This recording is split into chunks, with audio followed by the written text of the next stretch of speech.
रात के ठीक 10 बजे झेलम एक्सप्रेस ट्रेन ने जम्मू तवी से रेंगना शुरू किया तो पल भर में रफ्तार पकड़ ली। कंपार्टमेंट में सभी मुसाफिर अपना सामान रख आराम कर रहे थे। गीता ने भी लोअर बर्थ पर अपनी कमर टिकाई। कमर टिकाते ही उसने देखा कि सामने वाली बर्थ पर जो साहब अभी तक बैठे थे, मुंह खुला रखकर खराटे भरी गहरी नींद में सो चुके थे।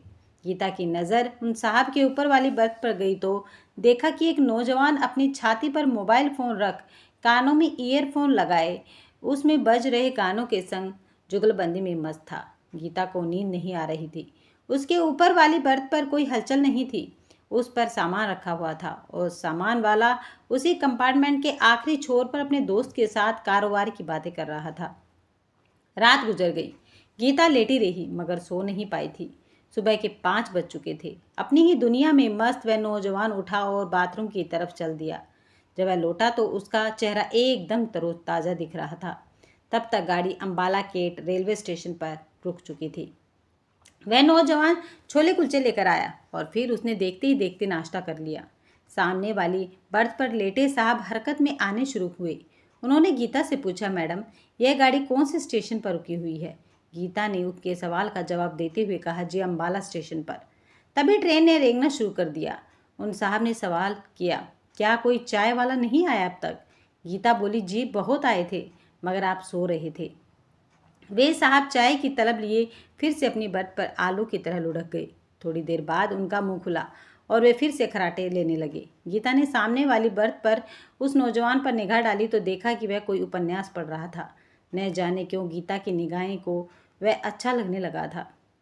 उसका डील डोल कदकाठी हेयर कट और उसके दैनिक रूटीन से उसने अंदाज़ा लगा लिया था कि यह तो पक्का फौजी है। इसके बाद गीता बाथरूम चली गई। थोड़ी देर के बाद वह होठों को और गुलाबी कर, आंखों को कजरारी कर, चेहरे को चमका कर, जुल्फों को संवार कर जब वापस अपनी बर्थ की ओर लौटने लगी तो उसकी नज़रें दूर से ही उस नौजवान पर जा कटेगी।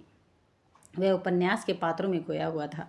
गीता ने ठोकर लगने की सी एक्टिंग कर उसका ध्यान अपनी ओर खींचने की कोशिश की मगर सब बेकार।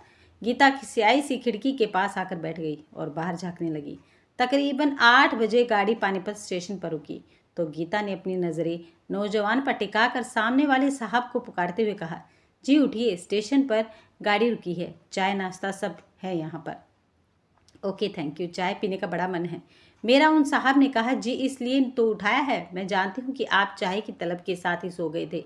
गीता बोली। चाय वाला जैसे ही खिड़की पर आया तो उन साहब ने झट से चाय का कप लिया और अपनी जेब से पैसे निकाल कर चाय वाले को थमा दिए। इसके तुरंत बाद आलू पूरी वाले ने खिड़की पर दस्तक दी तो पल भर में उन साहब ने आलू पूरी अपने हाथों में थाम ली। गीता की नज़र दोबारा उस बर्थ पर गई तो उसने देखा कि वह नौजवान अभी भी उपन्यास पढ़ने में डूबा हुआ था। चाय नाश्ते से निपटकर जब उस साहब ने फुर्सत मिली तो उन्होंने गीता को थैंक यू कहा। तभी ऊपर बैठे उस नौजवान ने नीचे झांका तो देखा कि साहब नाश्ता कर चुके थे। उस नौजवान ने बड़ी नम्रता से कहा, सर अगर आप बैठ रहे हैं तो मैं अपनी बर्थ नीचे कर लूँ क्या? हाँ हाँ क्यों नहीं। थोड़ी देर बाद वह नौजवान उन साहब की बगल में तो गीता के ठीक सामने बैठ चुका था। गीता अपनी बर्थ पर बैठी बैठी खिड़की से बाहर झांकते झांकते अपनी नज़रें उस नौजवान की नज़रों से मिलाने की कोशिश करने लगी, लेकिन वह नौजवान तो उसे देख ही नहीं रहा था। वह सोचने लगी, ऐसा कभी हुआ ही नहीं कि मुझे कोई देखे ना। अगर कोई मेरी बगल से गुजरता है तो वह पलट कर मुझे ज़रूर देखता है। उस नौजवान पर टकी लगाए गीता सोच रही थी कि तभी उसने पानी की बोतल गीता की ओर बढ़ाते हुए कहा, मैडम पानी पी लीजिए। यह सुनकर गीता के गंभीर चेहरे पर एक मुस्कान उभरी। उसकी ओर देखते देखते गीता पानी की बोतल अपने हाथ में थाम बैठी और 2-4 घूंट कट कट पी गई। पानी की बोतल उसे वापस देते हुए गीता ने अपने कयास को पुख्ता करने के लिए पूछ लिया, आप फौजी हैं ना? जी, गीता ने उसे दोबारा कहा। बुरा मत मानना प्लीज़, मैंने किसी से सुना कि फौजी दिमाग से पैदल होते हैं। जहाँ लड़की देखी नहीं कि कभी उनके सिर में तो कभी बदन में खुजली होने लगती है और फिर वे पागलों की तरह लड़कियों को देखने लगते हैं। पर आपने यह साबित कर दिया कि सभी फौजी एक जैसे नहीं होते। हाँ, पर फौजियों को ठीक करने कौन रहने देता है?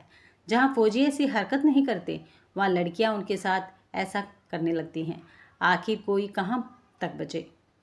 उस नौजवान की यह बात सीधा गीता के दिल को जाकर लगी। बातचीत का सिलसिला चला तो उस नौजवान ने पूछ लिया, क्या नाम है आपका? गीता। क्या करती हैं आप? जी मैं बैंक में हूँ। बहुत अच्छा, वह फौजी बोला। ठीक, गीता ने पूछा, और आपका नाम? मेरा नाम प्रिंस है। प्रिंस? वह भी सेना में? पर कौन रहने देता होगा आपको वहाँ प्रिंस की तरह? इस बात पर वे दोनों हंस दिए। हंसी ठहाके के बीच उन्हें पता ही नहीं चला कि ट्रेन कब नई दिल्ली स्टेशन पर जाकर रुक गई। सवारियों ने उतरना शुरू किया तो साथ ही साथ नई सवारियों का चढ़ना भी जारी था। तभी एक बंगाली जोड़ा अपना बर्थ नंबर ढूंढते ढूंढते वहां आ पहुंचा। अधेड़ उम्र के उस बंगाली जोड़े ने अपना सामान सीट के नीचे रखा और वे दोनों गीता व प्रिंस के साथ ही आ बैठे। दिन भर की प्यार भरी बातों के सिलसिले के साथ ही एक के बाद एक स्टेशन भी पीछे छूटते रहे और पता ही नहीं चला कि कब शाम हो गई। पैट्री वाले आए, खाने का ऑर्डर बुक किया। कुछ देर के बाद रात का भोजन सबके सामने था। खाना खाने के बाद प्रिंस ने टूथब्रश किया तो गीता ने भी उसकी देखा देखी यह काम कर डाला। सभी सुस्ताने के मूड में आए तो सब ने अपनी अपनी बर्थ संभालनी शुरू कर दी। बंगाली जोड़ा कुछ परेशान सा इधर उधर ताकने झांकने लगा। प्रिंस ने उन्हें टोकते हुए पूछ ही लिया, क्या बात है जी? बंगाली आदमी ने अपना दर्द बयां कर दिया। क्या बताए बेटा, एक तो हम शरीर से भारी, उस पर उम्र के उस पड़ाव पर कि जहाँ हमारे लिए ऊपर वाली बर्थ पर चढ़ना उतरना किसी किले को फतेह करने से कम नहीं है। कहीं इस चढ़ने उतरने में फिसल कर गिर गए तो दो चार हड्डियाँ तो टूट ही जाएंगी। इतने में बंगाली औरत की याचक निगाहें गीता के चेहरे बदन पर जा पड़ी। उन्होंने विनती करते हुए कहा, बेटी क्या आप हमारी मदद कर सकती हैं? गीता हैरानी से उनकी ओर देखते हुए बोली, कैसे आंटी? आप बर्थ एक्सचेंज कर लीजिए प्लीज़। आप जवान लोग हो, ऊपर की बर्थ पर चढ़ उतर सकते हो। ठीक है आंटी, मैं ऊपर वाली बर्थ पर चली जाती हूँ, आप मेरी बर्थ पर सो जाइए, गीता ने कहा। गीता पायदान में पैर अटका कर प्रिंस के सामने वाली बर्थ पर चढ़ गई तो बंगाली जोड़ा भी नीचे वाली बर्थ पर लेट गया। प्रिंस जो पहले से ही अपनी बर्थ पर मौजूद था, अब तक उपन्यास के पन्नों में डूब चुका था। गीता ने ऊँघते हुए उसकी तरफ देखा और एक बदन तोड़ अंगड़ाई लेते हुए अपनी छाती को उभारा तो फौजी की नज़रें उपन्यास से हटकर उसके बदन पर आ ठहरी। उपन्यास हाथ से छूटकर नीचे गिर गया। गीता के चेहरे पर मादकता में लिपटी जीत की मुस्कान तैर गई। उसके नीचे गिरे हुए उपन्यास को देखा तो उसके उभार झांकने लगी। फौजी की निगाहें तो मानो वहीं पर अटक कर रह गई। फौजी ने गीता की ओर देखकर कहा, बुरा मत मानना, आपकी हंसी तो बेहद खूबसूरत है। गीता ने भी जवाब में कहा, आपका चाल चलन बहुत अच्छा है, मैं कल से देख रही हूँ। यह बात सुनकर प्रिंस हंस पड़ा और बोला, आर्मी वालों का चाल चलन बिगड़ने कौन देता है मैडम? कैद में रहते हैं, कोई हमें खुला छोड़कर तो देखे। गीता मुस्कुराते हुए कहने लगी, अब चाल चलन कुछ ठीक नहीं लग रहा है आपका। कहाँ से ठीक रहता? आप जो कल रात से मुझ पर डोरे डालती आ रही हैं, हम कंट्रोल करना जानते हैं, तो इसका मतलब यह तो नहीं हुआ कि किसी हुसन परी को देखकर हमारा दिल ही नहीं धड़कता। हम बात मौका देखकर करते हैं मैडम। गीता ने उसकी बातों में दिलचस्पी लेते हुए कहा, गाने के शौकीन हो बाबू, फौज में क्यों चले गए? प्रिंस गंभीर हो गया, फिर कुछ सोचते हुए बोला, एक लड़की के चक्कर में फौजी बन गया, उसे आर्मी वाले पसंद थे। ओह, अब तो वह लड़की आपकी पत्नी होगी ना? जब मैं ट्रेनिंग करके गांव लौटा तब तक उसने किसी कारोबारी से शादी कर ली थी, मगर मैं फौजी होकर रह गया। बहुत दुख हुआ होगा उसके ऐसा करने पर। हाँ, पर क्या करता, जिंदगी है ही चलने का नाम। कभी दोस्तों ने मुझको तो कभी मैंने खुद को समझा लिया कि जो होता है अच्छे के लिए होता है। फिर गीता की ओर आंख मारकर प्रिंस ने हल्के से मुस्कुराते हुए कहा, बस अब मैं कुछ अच्छा होने का इंतज़ार कर रहा हूँ। क्या बात है साहब, मुझे आपकी यही अदा तो बड़ी पसंद है। मुझसे दोस्ती करोगी? वह तो हो ही गई है, अब इसमें कहने की क्या बात है? फिर उन दोनों ने एक दूसरे से हाथ मिलाया तो गीता ने प्रिंस की हथेली में अपनी उंगलियों से सरसराहट सी पैदा कर दी। उस सरसराहट ने प्रिंस के तन बदन में खलबली मचा दी। दोनों एक दूसरे की आंखों में डूबने लगे। रात अपने शबाब पर चढ़नी शुरू हो गई। वे दोनों कब एक ही व्रत पर आ गए किसी को भनक तक नहीं हुई। गीता के बदन से आ रही गुलाब के इत्र की भीनी भीनी खुशबू में प्रिंस बहकता चला गया। गीता ने थोड़ी ढाल दी तो प्रिंस के हाथ उसके बदन से खेलने लगे। गीता ने कुछ नहीं कहा तो प्रिंस ने उसे अपनी बाहों में जकड़ लिया। थोड़ी ही देर में वे दो बदन एक जान हो गए। चलती ट्रेन में उनके प्यार का सफ़र अब अपनी हद पर था। फिर इसी सफ़र में वे दोनों हाफते हाफते नींद के आगोश में समा गए। सुबह के तकरीबन 3 बजे गाड़ी ने अपनी रफ्तार कम की तो गीता की नींद खुल गई। उसने अपने आप को प्रिंस की बाहों से आज़ाद कर कपड़े पहने।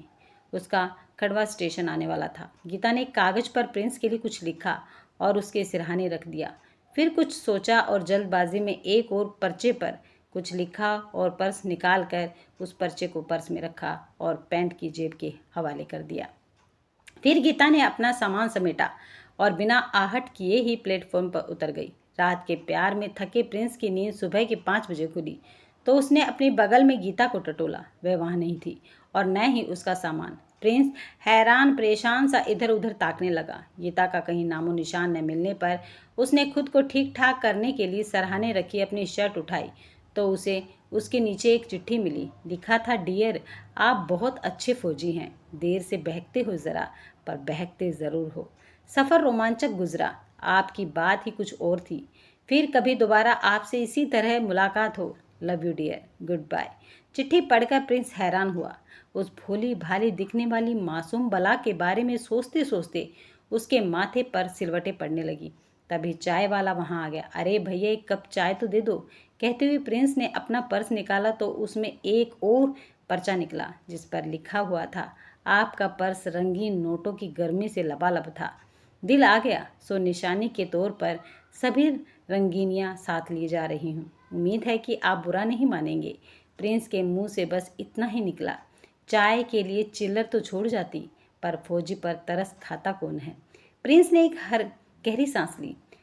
हल्की सी मुस्कान उसके होठों पर आई और वह बुदबुदाया, कुछ लोग जिंदगी में मंजिल बनकर नहीं बल्कि एक याद बनकर आते हैं। फिर उसने खाली जेब, अधूरी चाय और उस छोटी सी चिट्ठी को देखा, बैग उठाया और अगली मंजिल की ओर बढ़ गया। आखिर सफ़र में मिले हर मुसाफिर का साथ हमेशा के लिए नहीं होता।